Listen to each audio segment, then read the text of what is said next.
ہم ختم نبوت پر ونصلي على رسوله الكريم أما بعد فأعوذ بالله من الشيطان الرجيم بسم الله الرحمن الرحيم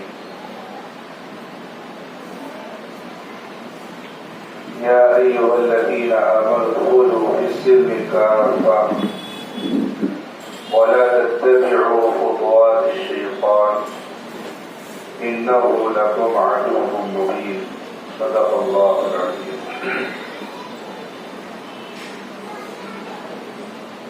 صدر جلسہ حضرات علماء کرام، بزرگان محترم اور برادران عزیز، یہ اسلامی سال کا پہلا مہینہ ماہ محرم الحرام ہے۔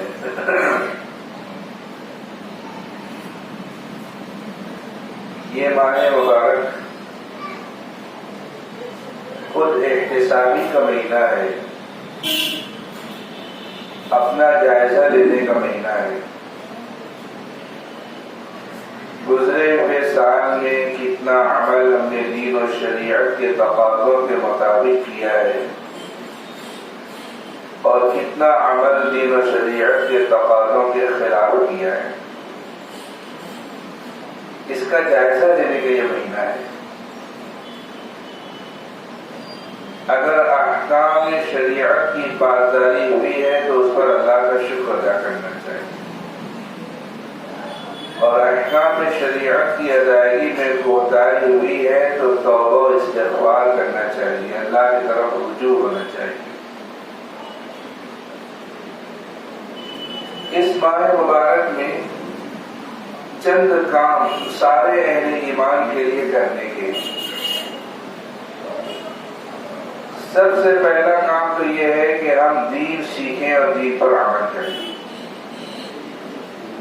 دین پر عمل کرنا دین سیکھنے پر موقوف ہے۔ سیکھیں گے تو عمل کریں گے، نہیں سیکھیں گے تو عمل کس طریقے سے کریں گے؟ اور دین پر عمل کرنے میں ہی، دین پر چلنے میں ہی دنیا و آخرت کی کامیابی اور کامرانی ہے۔ دنیا و آخرت کی صلاح و فلاح دین پر چلنے میں ہی ہے۔ یہ دین اللہ تبارک و تعالی نے جو ہم کو دیا ہے، اللہ کے نزدیک پسندیدہ چیز ہے۔ یہ دین نبی آخر الزمان جناب محمد رسول اللہ صلی اللہ علیہ وسلم کے نزدیک پسندیدہ چیز ہے۔ اللہ تبارک و تعالی نے قرآن کریم میں ارشاد فرمایا ہے، ان الدین عند اللہ الاسلام، یعنی پسندیدہ دین و مذہب اللہ تعالی کے نزدیک دین اسلام ہے۔ جو بندہ دین پر عمل کرتا ہے، اللہ تبارک و تعالیٰ اس کو دنیا ہی میں چند نقد انعامات عطا فرماتے ہیں۔ پہلا انعام اللہ تبارک و تعالیٰ یہ عطا فرماتے ہیں کہ اس کو سکون و عافیت کی زندگی عطا فرما دیتے ہیں۔ جو بندہ دینداری کی زندگی گزارتا ہے، اللہ تبارک و تعالیٰ اس کی زندگی میں سکھ چین عطا فرما دیتے ہیں۔ زندگی کے اندر کوئی ٹینشن نہیں رہتا، زندگی میں کوئی فکر دامنگیر نہیں ہوتی، ٹینشن فری زندگی دیندار بندہ گزارتا ہے۔ دوسرا انعام اللہ تبارک و تعالیٰ یہ عطا فرماتے ہیں کہ اس کے جان، مال اور عمر میں برکت عطا فرما دیتے ہیں۔ برکت کا مطلب یہ ہے کہ انکم تھوڑی ہوتی ہے، آمدنی تھوڑی ہوتی ہے، لیکن تھوڑے میں اللہ تبارک و تعالیٰ سب پورا کر دیتے ہیں۔ اور تیسرا انعام اللہ تبارک و تعالیٰ یہ عطا فرماتے ہیں کہ جب بھی کوئی مسئلہ پیدا ہوتا ہے تو دین پر چلنے کی برکت سے، دعا کے ذریعے سے اللہ تعالیٰ اس مسئلے کو حل کر دیتے ہیں۔ اور ایک چوتھا انعام دینداری کی زندگی گزارنے پر اللہ تبارک و تعالیٰ یہ عطا فرماتے ہیں کہ اس کو لوگوں کا محبوب بنا دیتے ہیں. جو ملتا ہے محبت سے ملتا ہے، جو دیکھتا ہے محبت سے دیکھتا ہے.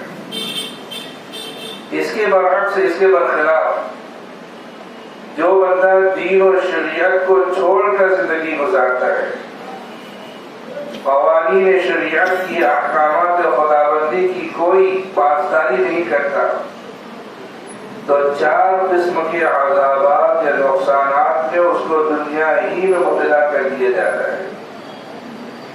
بے دینی کا پہلا وبال یا پہلا نقصان یا پہلا عذاب یہ ہوتا ہے کہ اللہ تبارک و تعالیٰ سکون و عافیت کی زندگی سے محروم کر دیتے ہیں. راحت و آرام کے تمام اسباب و وسائل مہیا ہیں، لیکن بے دینی کی یہ بے برکتی اور نحوست ہے کہ رات رات پر نیند نہیں آتی. نیند کی خوشامد کرنی پڑتی ہے. نیند لانے کے لیے ایک گولی کھاتا ہے، نیند نہیں آتی. دوسری کھاتا ہے، نہیں آتی. تیسری کھاتا ہے، نہیں آتی. باندھے 10 گولیاں نیند کی کھا جاتے ہیں تاکہ کسی طریقے سے نیند آئے، لیکن نیند نہیں آتی. یہ بے دینی کی نقصان ہے. بے دینی کا دوسرا نقصان ہے، دوسرا وبال یہ ہوتا ہے کہ اللہ تبارک و تعالیٰ جان، مال و عمر و رزق میں برکت سے محروم کر دیتے ہیں. انکم خوب ہوتی ہے، آمدنی خوب ہوتی ہے، پیسہ آتا ہوا خوب دکھائی دیتا ہے، لیکن کہاں چلا جاتا ہے کچھ سمجھ نہیں آتا. اور بے دینی کا تیسرا نقصان یہ ہوتا ہے کہ جب کبھی کوئی مسئلہ پیدا ہو تو دعا کرنے کی توفیق نہیں ہوتی. مختلف قسم کی تدبیریں بندہ اختیار کرتا ہے، لیکن اصل مسئلے کا حل جس ذات کے پاس ہے اس کی بارگاہ میں آنے کی توفیق نہیں ہوتی. اس کے سامنے ہاتھ اٹھا کر کے مانگنے کی توفیق سے بندہ محروم ہو جاتا ہے. اور بے دینی کا چوتھا نقصان، چوتھا وبال یہ ہوتا ہے کہ اللہ تبارک و تعالیٰ لوگوں کے دلوں سے محبت نکال دیتے ہیں. پہلے جاتا تھا، لوگ عزت کرتے تھے، احترام کرتے تھے. اب جاتا ہے تو اس کو آتا ہوا دیکھ کر کے لوگ راستہ بدل دیتے ہیں. کوئی اس سے ملنا نہیں چاہتا، کوئی اس سے بات کرنا نہیں چاہتا، کوئی اس کے ساتھ میں لین دین کرنا نہیں چاہتا، کوئی اس کے ساتھ کاروباری معاملہ کرنا نہیں چاہتا. تو دینداری کی زندگی بندہ گزارے گا تو اللہ تبارک و تعالیٰ یہ 4 انعامات نقد دنیا ہی میں عطا فرمائیں گے. بے دینی کی زندگی گزارے گا تو یہ 4 قسم کے نقصانات میں اس کو دنیا ہی میں مبتلا کر دیا جائے گا. اس لیے دین سیکھنا اور دین پر عمل کرنا ضروری ہے. بعض عارفین نے کہا ہے کہ ہوا اور پانی کے بغیر زندگی گزارنا ممکن ہے، لیکن دین کے بغیر زندگی گزارنا ناممکن ہے. جب دین سیکھیں گے تو ہم کو یہ بات معلوم پڑے گی کہ کون سا عمل دین کا جزء ہے اور اس کو کرنا چاہیے، اور کون سا عمل دین کا جزء نہیں ہے اس کو ترک کرنا چاہیے، اس کو چھوڑ دینا چاہیے. جو دین ہے اس پر عمل کرنا ہے، جو دین نہیں ہے اس پر عمل نہیں کرنا ہے، اس سے کلی اجتناب کرنا ہے. اور پورا دین قرآن اور احادیث کے اندر موجود ہے. فقہی کتابوں کے اندر اسی کی تشریح و توضیح ہے. تو پہلا کام اس ماہ مبارک کے اندر یہ کرنا ہے کہ ہم دین سیکھیں اور دین پر چلیں. کرنے کا دوسرا کام اس ماہ مبارک کے اندر یہ ہے کہ ہم صحابہ کرام رضوان اللہ تعالی علیہ اجمعین کی عظمت و محبت کو اپنے دل میں بیٹھائیں. ابھی مولانا نے بتایا کہ صحابہ کرام سب کے سب عادل ہیں اور سب کے سب معیار ایمان ہے، معیار حق ہے. قرآن کریم کے اندر صحابہ کرام کی عظمت و فضیلت کو واضح کرنے والی بہت سی آیات ہیں، بہت سے بیانات ہیں. ایک جگہ قرآن کریم میں اللہ تعالیٰ نے ارشاد فرمایا ہے کہ فَإِنْ آمَنُوا بِمِثْلِ مَا آمَنْتُمْ بِهِ فَقَدِ اهْتَدَوْا. اگر وہ سارے کے سارے لوگ بھی، یعنی کفار، مشرکین اور یہود و نصارا، اس طریقے سے ایمان لے آئے جس طریقے سے تم لوگ ایمان لائے ہو، تو وہ بھی راہ ہدایت کو پا لیں گے. تمام مفسرین کرام سے اس بات پر اتفاق ہے کہ اس جگہ پر تم سے مراد صحابہ کرام رضوان اللہ تعالی اجمعین کی جماعت ہے۔ صحابہ کرام رضوان اللہ تعالی اجمعین کے ایمان کو دوسرے لوگوں کے لیے ایمان کا معیار بتایا گیا ہے۔ وہی ایمان معتبر ہوگا جو ایمان صحابہ کرام رضوان اللہ تعالی اجمعین کے جیسا ہوگا۔ دینی احکام، قرآن و حدیث اور امت کے عام افراد کے درمیان میں صحابہ کرام رضوان اللہ تعالی اجمعین واسطے کی حیثیت ہے۔ اگر صحابہ کرام رضوان اللہ تعالی اجمعین کو درمیان میں سے نکال دیا جائے گا، ہٹا دیا جائے گا، تو دین و شریعت کی پوری عمارت منہدم ہو جائے گی، پوری عمارت جو ٹھسک جائے گی۔ صحابہ کرام نے دین کی ایک ایک بات کو جو محفوظ کیا اور محفوظ کر کے انہوں نے بعد میں آنے والوں تک اسے پہنچایا۔ حدیث شریف میں حضور نبی کریم صلی اللہ علیہ وسلم نے ارشاد فرمایا ہے کہ میرے صحابہ کو برا بھلا مت کہو،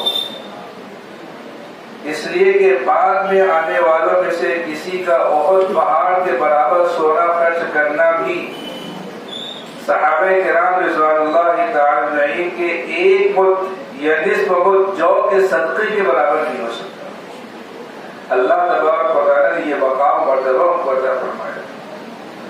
حضرت عبداللہ ابن عمر رضی اللہ عنہ فرمایا کرتے تھے کہ حضور نبی کریم صلی اللہ علیہ وسلم کے صحابہ کو برا بھلا مت کہو، ان پر لعن طعن مت کرو، اس لیے کہ صحابہ میں سے کسی ایک کا ایک گھڑی عبادت کرنا تم میں سے کسی ایک کا ساری عمر عبادت کرنے سے افضل اور بہتر ہے۔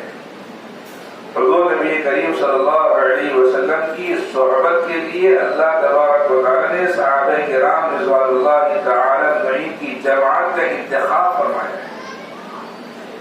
صحابہ کرام رضوان اللہ تعالی اجمعین کی عظمت کے منافی کوئی کام کرنا، کوئی بات کہنا، یہ اہل سنت والجماعت کا طریقہ نہیں ہے۔ جو لوگ اہل سنت والجماعت سے خارج ہیں وہی لوگ صحابہ کرام رضوان اللہ تعالی اجمعین کی تحقیر و تصدیق کرتے ہیں، اور یہ معاملہ، یہ بات ایمان کے لیے بہت ہی خطرناک چیز ہے۔ اس لیے بندہ اگر اپنے دین و ایمان کی حفاظت چاہتا ہے تو اس کے لیے ضروری ہے کہ صحابہ کرام رضوان اللہ تعالی اجمعین کی عظمت و محبت کو اپنے دل کے اندر جو جگہ دے۔ اور تیسرا کام اس ماہ مبارک کے اندر جو کرنے کا ہے وہ یہ کہ ہم استغفار کی کثرت کریں۔ استغفار بہت سے بڑے بڑے مسائل کا حل ہے۔ حضور نبی کریم صلی اللہ علیہ وسلم کی صرف ایک حدیث شریف میں آپ کے سامنے پیش کرتا ہوں۔ آپ صلی اللہ علیہ وسلم نے ارشاد فرمایا ہے کہ من لزم الاستغفار جعل اللہ من كل ضيق مخرجا ومن كل هم فرجا ويرزقه من حيث لا يحتسب۔ صرف آپ اس کا ترجمہ دیکھیے اور غور کیجیے کہ جو انسانوں کے آج کل کے بڑے بڑے مسائل ہیں ان مسائل کا تذکرہ اس حدیث شریف کے اندر کیا گیا ہے اور اس کا حل بتایا گیا ہے۔ آپ صلی اللہ علیہ وسلم نے ارشاد فرمایا کہ جو بندہ استغفار کی کثرت کرے گا اللہ تبارک و تعالی ہر تنگی سے نکلنے کے لیے ایک راستہ پیدا کر دیں گے اور اس کے تمام غموم و غموم کو اللہ تعالی دور کر دیں گے، اور ایسی جگہ سے اللہ تبارک و تعالی اس کو رزق عطا فرمائیں گے جہاں سے اس کو رزق ملنے کا وہم و گمان بھی نہیں ہوگا۔ اور اس کے علاوہ استغفار کی کثرت کے علاوہ ایک اور اہم کام ہے جس کی مشق اور ٹریننگ اس مہینے سے شروع کرنی ہے تاکہ ہمارا سال پورا اچھی طریقے سے گزرے، وہ ہے اتباع سنت۔ حضور نبی کریم صلی اللہ علیہ وسلم کی سنتوں کی اتباع اور پیروی۔ حضور صلی اللہ علیہ وسلم کی سنتوں کے اندر جو محبوبیت کا رنگ ہے، جو سنتوں کا اتباع کرتا ہے، سنتوں کی پیروی کرتا ہے، اللہ تبارک و تعالیٰ کا محبوب بنتا ہے۔ قرآن کریم میں ارشاد خداوندی ہے قل ان کنتم تحبون اللہ فاتبعونی، اے نبی صلی اللہ علیہ وسلم آپ کہہ دیجئے کہ اگر تم اللہ سے محبت کرنا چاہتے ہو تو میری اتباع اور پیروی کرو، تو کیا ہوگا؟ یحببکم اللہ، اللہ تعالیٰ تم سے محبت کرے گا، تم اللہ کے محبوب بن جاؤ گے، وَيَغْفِرْ لَكُمْ ذُنُوبَكُمْ، اور اللہ تبارک و تعالیٰ تمہارے گناہ کو جو ہے معاف کر دے گا۔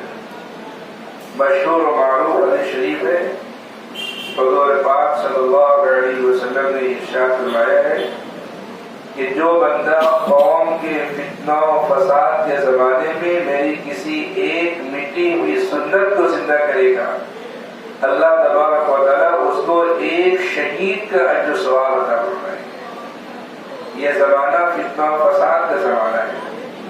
حضور نبی کریم صلی اللہ علیہ وسلم کی سنتوں کی عظمت و محبت بھی دنوں سے کم ہوتی جا رہی ہے، لوگ سنتوں کے ترک کے عادی بنتے جا رہے ہیں۔